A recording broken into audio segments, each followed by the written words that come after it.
Why pressure cooker is used for cooking food on hills అంటే hills ఉన్న చోట pressure కుక్కర్ని యూజ్ చేస్తారు. ఎందుకంటే హిల్స్ ఉన్న చోట అట్మాస్ఫియరిక్ ప్రెషర్ అనేది చాలా తక్కువగా ఉంటుంది.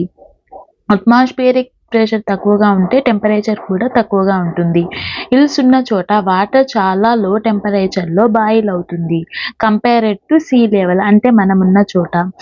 సో సీ లెవెల్ దగ్గర అంటే మనం ఉన్నాం కదా ఆ ప్లేస్లో వాటర్ యొక్క బాయిలింగ్ పాయింట్ ఎంత అంటే 100°C. బట్ హిల్స్ దగ్గర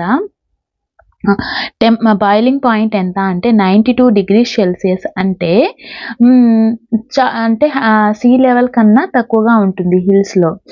సో ఇప్పుడు మనం ఫుడ్ ప్రిపేర్ చేయడానికి వాటర్ని యూజ్ చేస్తాం కదా. సో ఇప్పుడు హిల్స్ ఉన్న చోట ఫుడ్ లో టెంపరేచర్లో బాయిల్ అయితే ఫుడ్ ఏమవుతుంది, ప్రాపర్గా కుక్ కాదు. అందుకని మనం ప్రెషర్ కుక్కర్ని యూజ్ చేస్తాము.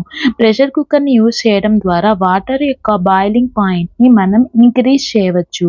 సో వాటర్ యొక్క బాయిలింగ్ పాయింట్ని ఇంక్రీజ్ చేయడం ద్వారా ఫుడ్ అనేది ఫాస్ట్గా కుక్ అవుతుంది. అందుకని మనం హిల్స్ ఉన్న చోట ప్రెషర్ కుక్కర్ని యూజ్ చేస్తాము ఫుడ్ కుక్ చేయడానికి.